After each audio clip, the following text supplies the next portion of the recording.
네, 우리 PPT 한번 띄워주시겠습니까? 첫 화면입니다.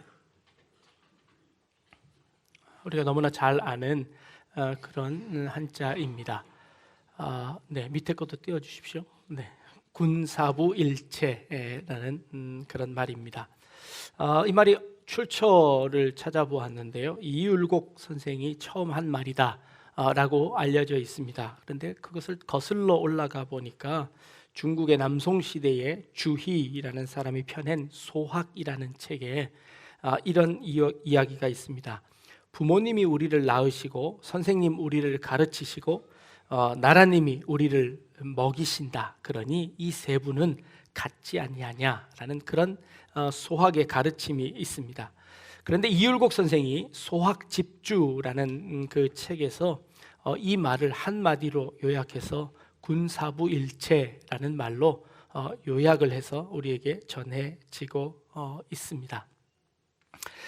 이 군사부일체는 조금 패러디 되어서 영화로도 한번 나온 적이 있습니다. 앞에 있는 군을 떼어버리고 두사부일체라 해서 두목과 선생님과 부모는 한 몸이다 라고 해서 이런 영화가 나왔습니다. 네, 혹시 기억하시는지 모르겠습니다. 네, 다음 페이지 한번 볼까요? 네, 나라님들이 정치를 잘못하셔서 먹고 살기가 힘들어지니 이제 두목들이 먹고 사는 것을 책임진다고 해서 이제 두목과 스승과 아버지는 하나다라고 해서 이런 코미디 영화가 한번 나온 적이 있습니다. 이 말은 아이들이 어렸을 때 이 가르침을 가르칩니다. 우리 그 임금은 아이들이 볼 수 없습니다. 그러나 아버지와 선생님의 권위로 그 임금을 상상할 수 있게 하고, 또 아버지와 같은 권위로 선생님을 대하라고 하고, 그 선생님을 대하는 권위만큼 부모님을 잘 공경하라라는 그런 가르침입니다. 지하철에 가면요, 이렇게 되어 있습니다. 경로석이라고 있어서 노약자와 장애인, 임산부를 보호하는 이 보호석이 있습니다. 젊은 사람들이 잘 앉지 않으려고 합니다. 그런데 좀 피곤하면 이제 그 자리에 앉아서 눈치를 봅니다. 어느 분이 어르신이 타시면 일어나야 하는데 저분은 일어나야 될까 말아야 할까 이렇게 고민스러운 때가 있습니다. 저분은 내가 일어나면 혹시 신뢰가 되지 않을까? 나를 무슨 노인네 취급해? 라고 말씀하시지는 않을까? 아니면 안 일어났다고 혼을 내시지 않을까? 그래서 고민합니다. 이렇게 고민하다가 대부분 쓰는 방법은 자는 척하는 겁니다. 자는 척하면 이런 사태가 발생하는 겁니다. 자는 동안에 이제 어르신들이 쭉 서서 쳐다보게 되는 것이지요. 이렇게 잘못 잠들었다가는 이렇게 사진이 찍혀서 이제 인터넷에 올라오게 됩니다. 그래서 인터넷에 올라와서 이런 호로 자식들이 어딨냐 하고 이제 온갖 욕을 이제 다 먹게 되는 겁니다. 지하철 경로석에 어떤 한 아가씨가 피곤해서 그 자리에 앉아서 잠깐 자는 척을 했습니다. 근데 어떤 한 어르신이 타셔서는 어깨를 막 흔들며 아가씨 여기는 내 자리야 하고 일어나라고 막 합니다. 그러자 이 아가씨가 이제 화를 신경질 나는 목소리로 할아버지 저도 돈 내고 탔거든요 하고 이제 신경질을 탁 냅니다. 그랬더니 그 할아버지가 하시는 말씀이 이 자리는 돈 안 내는 사람들이 타는 자리야 그러시더랍니다. 돈 안 내신 분들에게도 자리를 양보해야 하는 이런 경로석이 우리나라에 아주 잘 정착이 되어져 있습니다. 해외에서는 이런 사례들이 그리 많지 않다고 합니다. 특별히 일본에서도 부모를 잘 공경하지만 그러나 이런 경로석, 이런 다른 사람들에게 양보하는 것들이 그렇게 흔하지 않다고 합니다. 그들이 어른들을 덜 착해서일까요? 한국 사람들이 더 착하기 때문에 이런 일들이 일어나는 걸까요? 어떤 한 학자가 이것을 조금 분석을 했는데요, 한국 사람들은 조금 특유한 가족 관계를 가지고 있다라고 이야기합니다. 우리의 가족이라는 울타리를 우리가 굉장히 확장시켜내고 있다는 겁니다. 서양에서도 가족이 참 끔찍히 여깁니다. 그런데 서양에서의 가족 관계는 그저 한 가족입니다. 출가하면 그 출가해서 자기가 낳은 자녀들도 장성하기 전까지만 가족이지 출가하고 나면 좀 정이 없어지는 그런 느낌이 듭니다. 그런데 우리나라에서는요 조금 다릅니다. 이 가족의 개념이 그저 우리 한 가족이 아니라 이 가족의 개념이 많이 확장되어져 있는 것을 볼 수 있습니다.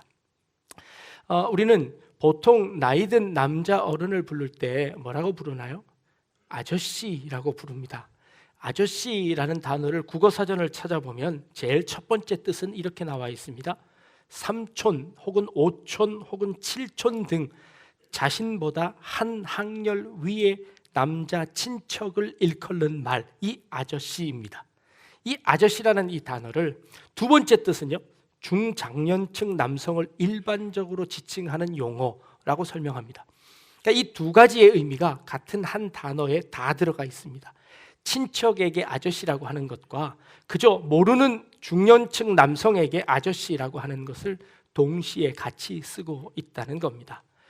남자들보다 여자들 경우에는 이게 더 실감납니다. 보통 음식점에 가서 뭐라고 부르시나요? 언니 혹은 이모라고 부릅니다. 이모님, 여기 물 한 잔 주십시오. 김치 더 주십시오. 반찬 더 주십시오. 라고 이모라고 부릅니다. 언제 보았다고 이모라고 부르나요? 네. 우리는 보통 엄마의 친구는 이모고요. 그리고 아빠의 친구는 삼촌입니다. 삼촌이라고 부릅니다. 아이들에게도 삼촌이라고 불러, 이모라고 불러 이야기합니다. 아이들이 우리 삼촌 아닌데요, 우리 이모 아닌데요 라고 이야기합니다. 그냥 그렇게 부르는 거야 라고 이야기해도 그 정서가 통합니다. 왜냐하면 친구이면서 그는 내 형제가 되기 때문에 나의 조카나 나의 자녀는 그에게도 역시 삼촌이 되는 것이지요. 그래서 이렇게 가족관계를 이렇게 보통 확장을 시킨다는 것이지요. 친구의 어머니에게도 우리는 어머니라고 부릅니다. 그리고는 실제 어머니처럼 대하는 그런 친구들도 참 많습니다. 외국에서는 전혀 상상할 수도 없는 일이지만 그러나 한국에서는 너무나 자연스러운 그런 현상들입니다. 한국 사회에서는 자신의 가족들을 이렇게 확장시킨다는 것이지요. 여러분들이 모르는 사람을 처음 만났습니다. 처음 만나면 서로 이름을 주고받고는 그 다음서부터 하는 게 뭡니까? 이제 호구 조사를 합니다. 그래서 어디 출신인지, 고향이 어디인지, 학교는 어디 나왔는지, 직장은 뭘 하는지 쭉 서로를 물어봅니다. 그 물어보는 이유가 뭘까요? 물어봐서 하나라도 나와 뭔가 걸리는 것을 찾는 겁니다. 고향이 거기시냐고. 그럼 내 고향도 거기라고. 그러면 급격히 친해지는 겁니다. 근데 고향도 다릅니다. 학교를 물어봤는데 학교도 다릅니다. 그러면 뭘 물어봐야 될까요? 나중에는 뭐까지 거냐면 내 잘 아는 친구가 그 동네에 살았습니다 하고 연결을 시킵니다. 내 친구와 비슷한 동네에 살았던 그 사람, 그러면 급속히 친해지는 겁니다. 그 동네 참 내 친구가 거기서 참 오래 살았는데 당신도 거기 그렇게 오래 사셨군요 하고 이렇게 급속히 친해집니다. 그러면서 뭔가 이 사람과 남모르기 관계를 만들어내는 것이죠. 나중에 그 사람을 만나면 전혀 관계가 없는 사람들입니다. 그럼에도 불구하고 그렇게 연결해서 우리는 뭔가 하나 끈을 만들어내려고 합니다. 그래서 친해지고 이 가족을 확장시켜내는 것이죠. 이게 우리나라의 큰 장점입니다. 그런데요, 그런 가족들이 있으니까 그런 가족들을 자리 양보하는 것은 너무나 자연스러운 것이지요. 그런데 이게 장점만 있는 게 아니라 이것이 큰 단점도 있습니다. 그 단점이 뭐냐 하면 대표적인 단점이 이겁니다. 우리가 남이가 라는 겁니다. 선거철만 되면 항상 나오는 말입니다. 우리가 남이가. 그래서 남이 아니고 우리는 이미 가족 아닙니까? 가족이니까 가족을 찍어줘야지요 하고 이제 몰표를 하는 겁니다. 그래서 전부 다 이 지방색을 들어서 전부 다 그 가족들은 그 가족을 다 찍는 겁니다. 그래서 우리나라가 두 개 가족으로 나누어지죠. 보통 두 개나 세 개의 가족으로 나누어집니다. 그래서 저쪽 경상도 가족하고 전라도 가족하고 충청도 가족이 나누어져서 모두 다 가족이 다 되어서 몰표를 찍게 됩니다. 그런데요, 그렇게 찍고 나서는 늘 후회합니다. 왜요? 그 가족이 진짜 가족처럼 나한테 대해주지 않기 때문입니다. 우리 한국 사람들에게 물어봅니다. 여러분들이 우리 한국 분들 중에서 가장 존경하는 사람들이 누구입니까? 라고 물어보면요, 1번이 이순신, 세종대왕, 혹 김구까지 나옵니다. 그리고 그 다음서부터는 우리 현대사에서 존경받을 만한 인물들이 한 사람도 등장하지 않습니다. 그리고는 우리나라에서 존경할 만한 사람 찾으라고 그러면 결국에 이야기하는 사람, 아버지, 어머니, 삼촌, 이렇게 이야기합니다. 물론 그분들이 존경받을 만한 사람들입니다. 그러나 우리가 존경한다고 할 때 그 존경은 나에게 가장 좋은 것을 주는 사람, 아버지와 어머니, 우리의 친척들은 우리에게 좋은 것을 주지요. 그 가족들을 존경하는 겁니다. 그러나 그 가족 범위 안에 벗어나는 사람, 가족이라고 생각했는데 나에게 가족처럼 대해주지 않는 사람, 그 사람 가족이라고 뽑아놓았는데 그 사람이 우리의 이 형편도 어려운 점을, 우리 동네의 어려운 점을 해결해 주지 않으면 그 사람은 가족이라고 뽑아놨더니 영 아니네 라고 그 사람을 무시하기 시작합니다. 그 사람을 배척하기 시작합니다. 이 가족의 울타리 안에서 그 사람들을 자꾸 배제해 내려고 합니다. 이것이 이 가족이라고 생각하는 것의 장점이기도 하고 그것이 단점으로 우리에게 작용하고 있다는 겁니다. 오늘 우리가 본 본문에도 마찬가지입니다. 지금까지 마태복음 12장을 통하여서 유대인들과 예수님께서 계속해서 논쟁하시고 다툼을 갖고, 그리고 이 유대인이 예수님을 미워하고 예수님을 배척하려고 했던 이유들이 무엇입니까? 우리는 유대인이다. 이 유대인은 하나님의 아들이고 하나님께서 선택하신 선민이다. 이 하나님의 이 가족이라는 울타리 안에 우리는 있다. 그리고 그 울타리 안에서 조금이라도 벗어나는 사람들은 우리 가족이 아니다. 너희는 이방인이다 라고 그들을 내치는 것입니다. 그런데 예수님께서 나타나셔서 내가 하나님의 아들이라 라고 말씀하고 계십니다. 어찌 네가 감히 하나님의 아들이라고 하느냐? 너는 율법도 지키지 않지 않느냐? 하나님이 약속하신 그 약속도 지키지 않지 않느냐? 그런데 네가 어찌 하나님의 우리와 같은 가족이냐? 너는 아니다, 이방인이다 하고 이 예수님을 배척하는 것입니다. 그래서 예수님께서 말씀하시는 겁니다. 누가 하나님의 자녀이냐? 누가 하나님의 가족이냐? 하나님의 말씀대로 듣고 지키고 행하는 자가 하나님의 자손이 아니냐라고 말씀하시는 것입니다. 이스라엘은요, 자신은 아브라함의 자손이라고 믿었습니다. 하나님께서 그 많은 사람들 중에 아브라함 한 사람을 택하셨습니다. 그리고 그 아들 이삭을 택하셨습니다. 그리고 그 이삭을 통하여서 배출되어진 그 많은 민족, 우리는 그 민족, 선택받은 민족입니다 라고 말합니다. 그리고 그 선택받은 민족에게 하나님께서 친히 율법을 주셨습니다. 그리고 그 율법을 맡은 자가 우리입니다. 그리고 그 율법을 지켜내는 사람들이 우리입니다. 이 율법을 지키지 않는 사람은 하나님의 가족 안에 들어올 수 없습니다 라고 그들은 단정지어 못 박았습니다. 그리고는 그 안에 들어오지 율법을 지키지 않는 사람들을 다 배척해내고 우리 가족이 아니라고 하는 겁니다. 가족이라는 것이 도대체 무엇입니까? 하나님의 가족이 된다는 것이 무엇을 의미하는 것입니까? 예수님께서 다시 정의하시는 겁니다. 하나님의 가족은 하나님의 말씀을 듣고 지키는 자입니다. 하나님 말씀대로 행하는 자가 하나님의 자녀입니다. 그렇지 않는 자는 하나님의 자녀가 아닙니다 라고 하는 것을 예수님께서 지금까지 가르치시는 겁니다. 그런데요, 그때 예수님의 동생들과 예수님의 어머니가 그 예수님을 찾아온 겁니다. 그러자 옆에 있던 사람들이 당신의 어머니가 찾아왔습니다. 당신의 동생들이 찾아왔습니다. 그러자 예수님께서 아주 좋은 기회라고 생각하시고 그 어머니와 동생이 찾아오신 그 광경을 보고 도대체 나의 어머니와 나의 동생은 누구냐라는 것을 설명해 주고 계시는 겁니다. 예수님의 어머니와 예수님의 동생은 예수님을 하나님의 아들로 믿었을까요? 아니면 그냥 육신의 형제로만 믿었을까요?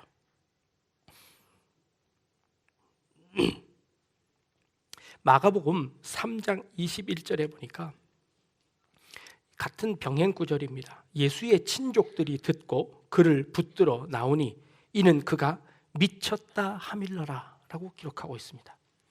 예수님께서 복음을 전하고 다니시니까 동네마다 이 동네 저 동네 복음을 전하시니까 사람들이 몰려다닙니다. 귀신이 쫓겨납니다. 그러자 이 예수님의 친척들이 이 예수님을 붙잡으러 왔습니다. 도대체 너는 집에서 일 안 하고 뭐 하냐? 그리고 예수님을 붙잡아다가 집으로 데려가려고 합니다. 그때 그들이 생각한 예수님은 미쳤다라는 것이었습니다. 예수님을 전혀 인정하지 않았습니다. 예수님의 친척들입니다. 예수님의 동생들은 어땠을까요? 요한복음 7장 5절서부터 1절서부터 보면요, 그 후에 예수께서 갈릴리에서 다니시고 유대에서 다니려 아니하심은 유대인들이 죽이려 함일러라. 유대인의 명절인 초막절이 가까운지라 그 형제들이 예수께 이르되 당신이 행하는 일을 제자들도 보게 여기를 떠나 유대로 가소서. 스스로 나타나기를 구하면서 묻혀서 일하는 사람이 없나니 이 일을 행하려 하거든 자신을 세상에 나타내소서 하니 이는 형제들까지도 예수를 믿지 아니함일러라 라는 기록이 있습니다. 조금 설명을 드리면요, 예수님의 형제들이 예수님이 하는 일들을 보았습니다. 그렇죠? 이 예수님의 하시는 일들을 이해하지 못했습니다. 그래서 이렇게 이야기하는 겁니다. 형님이 그렇게 하나님의 아들이라고 기적도 베풀고 그 제자들도 많이 따르고 하면, 그렇게 스스로 드러내기를 좋아하시면 형님 이 시골에 있지 말고 저 서울로 가십시오. 지금은 초막절이라 저 예루살렘 가면, 유대에 가면 이 이스라엘 모든 남자들이 다 모여 있으니까 그곳에 가서 형님의 그 가르침을, 형님의 그 도를 좀 전하십시오. 형님 왜 시골에 있어서 여기서 이러십니까? 하고 형님대로 서울로 가라고 합니다. 예루살렘으로 가라고 합니다. 그러니 이 예수님의 동생들은 예수님을 전혀 믿지 않고 있었던 것이죠. 그래서 이 예수님의 형제인 것만으로 그들은 이 하나님의 자녀의 그 반열에 서지 못하게 된다는 겁니다. 마태복음 7장 21절에 나더러 주여 주여 하는 자마다 다 천국에 들어갈 것이 아니요 다만 하늘에 계신 내 아버지의 뜻대로 행하는 자라야 들어가리라. 그날에 많은 사람이 나더러 이르되 주여 주여 우리가 주의 이름으로 선지자 노릇하며 주의 이름으로 귀신을 쫓아내며 주의 이름으로 많은 권능을 행하지 아니하였나이까 하리니 그때 내가 그들에게 밝히 말하되 내가 너희를 도무지 알지 못하니 불법을 행하는 자들아 내게서 떠나가라 하니라 라고 말씀하십니다. 예수님의 형제도 마찬가지고, 예수님을 믿는다고 주여 주여 하는 사람도 마찬가지고, 예수님이 하나님의 아들이라고 말하는 그 사람도 마찬가지고, 다 한 가족이 아니고 다 예수님의 그 천국 백성이 될 수 없다는 것을 선언하고 계십니다. 그렇다면 그 하나님의 백성이 되고 하나님의 가족이 되는 그 하나의 조건은 무엇이냐라는 것, 오늘 말씀하신 대로 하늘에 계신 내 아버지의 뜻대로 하는 자가 내 형제요 내 자매다 라고 말씀하시는 겁니다. 예수님의 형제들은 어떻게 해서 그러면 구원의 반열에 설 수 있었을까요? 사도행전 1장 13절에 가보니까요, 이 예수님의 형제들의 그 발걸음을 좀 추적해 볼 수 있습니다. 예수님과 어머니와 그 동생들이요, 그 마가의 다락방에 120명의 문도들이 모여있는 그곳에서 함께 기도하고 있던 모습이 사도행전에서 등장합니다. 사도행전 1장 11절에 보니까 들어가 그들이 유하는 다락방으로 올라가니 베드로, 요한, 야고보, 안드레와 빌립, 도마와 바돌로메, 마테와 알페오의 아들 야고보, 셀로신 시몬, 야고보의 아들 유다가 다 거기 있어 여자들과 예수의 어머니 마리아와 예수의 아우들과 더불어 마음을 같이하여 오로지 기도에 힘쓰더라라고 되어 있습니다. 그 전까지 예수님이 그저 자신의 육신적인 아들이고 그저 자신의 형인 줄만 알았던 그 예수님의 동생들이 지금 예수님께서 부활하시고 승천하신 후에 그 120명의 문도가 모여서 전혀 기도에 힘쓰고 있는 그 자리에 이 예수님의 식구들이 다 같이 모여 있더라는 겁니다. 예수님의 제자들과 함께 모여서 기도에 힘쓰고 있더라는 겁니다. 그들이 단지 예수님의 혈육적인 친족이어서 그들이 구원받고 그들이 교회의 지도자가 된 것이 아니라 그 모든 것들 다 육신의 혈육 그거 다 내려놓고 하나님의 말씀대로 행하는 기도에 전혀 힘쓰는 그 무리들 가운데 함께 있었기 때문에 그들이 성령의 충만함을 받고 그 예수 그리스도의 하나님의 참된 가족 안에, 그 가족 범위 안에 들어갈 수 있게 된다는 것이지요. 이런 일이 어떻게 가능하게 되었을까요? 고린도전서 15장 4절에서 보니까 사도 바울이 이렇게 이야기합니다. 장사 지낸 바 되셨다가 성경대로 사흘 만에 다시 살아나사 게바에게 보이시고, 베드로입니다. 후에 12제자에게와 그 후에 500여 형제에게 일시에 보이셨나니 그 중에 지금까지 대다수는 살아있고 어떤 사람은 잠들었으며 그 후에 야고보에게 보이셨으며 그 후에 모든 사도에게와 맨 나중에 만삭되지 못하여 난 자와 같은 내게도 보이셨느니라. 여기 야고보가 예수님의 동생 야고보입니다. 나중에 이 초대교회 아주 훌륭한 지도자로서 설 수 있었습니다. 이 야고보가, 예수님의 동생인 야고보가 변화될 수 있었던 것이 무엇입니까? 부활하신 예수 그리스도를 만난 것입니다. 그 부활하신 예수 그리스도를 만나고 그 예수가 그리스도이심을 그제서야 믿게 되었습니다. 내가 늘 같이 지내던 그 형이 정말 하나님의 아들이셨군요. 정말 하나님께서 우리에게 보내신 메시아이셨군요. 라는 것을 깨닫게 되었다는 것입니다. 그 예수를 만난 후에, 부활하신 예수를 만난 후에 그의 삶이 송두리째 바뀌어져 버렸습니다. 이제 가족의 의미가 전혀 달라졌습니다. 그전에는 그저 한 식구, 밥을 같이 먹는 식구였습니다. 그저 혈육을 나눈 그 형제인 줄 알았습니다. 그러나 그것이 문제가 아니라, 그런 가족 관계가 아니라 한 하나님을 모시고 그 하나님의 자녀로서 하나님의 뜻을 이 땅에 이루어내는, 하나님의 나라를 이루어내는, 하나님의 나라를 건설해내는 그런 동역자로서의 새로운 가족 관계가 형성되어진 것이죠. 그래서 그들은 이 초대교회에 큰 기둥으로 역사할 수 있게 되었다는 것이죠. 이것이 진정한 예수님의 가족이 되는 것입니다. 나는 교회를 20년 동안 다녔습니다. 나는 예수를 30년 동안 믿었습니다. 그것이 중요한 것이 아니라, 그것으로 내가 이 예수의 가족이 된 것이 아니라, 주여 주여 하는 자마다 다 천국에 들어갈 것이 아니라 아버지의 뜻대로 행하는 자라야 천국에 들어간다고 말씀하셨습니다. 내가 신자이기 때문에, 내가 예수를 믿었기 때문에, 예수를 믿는 것 중요하지요. 그러나 그 예수 믿는 그 믿음이 삶으로 그려지지 않는다면, 삶으로 드러나지지 않는다면, 우리 삶으로 그 하나님의 뜻을 행하지 않는다면 우리는 그 바리새인들과 같아지는 겁니다. 그 바리새인들이 나는 유대인입니다, 나는 율법을 맡았습니다, 나는 율법을 지킵니다 라고 하지만 너희는 우리 하나님의 가족 안에 들어갈 수 없다라고 말씀하십니다. 하나님의 뜻대로 행하는 자라야 너는 내 가족이 될 수 있다 라고 말씀하시는 이 새로운 가족의 정의 안에 여러분들은 과연 들어와 계십니까? 여러분 과연 그 예수님의 가족이십니까? 예수님을 믿으십니까? 잘 하시는 겁니다. 교회에 출석을 잘 하십니까? 잘 하시는 겁니다. 그런데 그것 말고 예수님의 뜻을 행하고 계십니까? 하나님의 말씀대로 살고 계십니까? 하나님의 말씀대로 여러분들의 삶 가운데 그 믿음을 드러내고 계십니까? 만약 그렇지 않다면 여러분 어쩌면 예수님의 가족 안에 들어와 계실 수 없을지도 모릅니다. 내가 3대로 믿는 사람입니다. 내가 지금 신앙이 30년째입니다. 그것이 중요하지 않습니다. 내가 지금 현재 그 믿음의 삶을 살고 있느냐, 내가 예수님의 가족으로서의 삶을 살고 있느냐, 이것이 우리에게 중요하다는 것이지요. 그 삶을 살아내시는 우리 성도님들 되기를 주님의 이름으로 축복합니다. 이것이 주님의 진정한 가족입니다. 누구든지 하늘에 계신 내 아버지의 뜻대로 하는 자가 내 형제요 자매요 어머니니라 라고 말씀하십니다. 실제로 예수님의 어머니, 실제로 예수님의 동생들조차도 그 부활하신 예수를 만난 후에야 진정한 가족이 되어졌습니다. 그렇다면 우리들이야 어떻게 진정한 가족으로서 설 수 있겠습니까? 늘 하나님의 말씀대로 살려고 발버둥치는 겁니다. 하나님의 뜻이 어디 있는지 깨닫고 그 하나님의 뜻대로 살려고 노력하는 것이죠. 예수님의 가족입니다.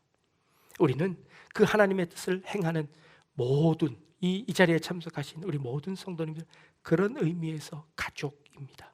고향은 다르고 성씨도 다르고 성격도 다르고 다 다르지만, 그러나 우리는 하나님의 나라의 일원이고 하나님의 뜻을 이 땅 가운데 펼치기로 다짐하는 한 가족임을 믿습니다.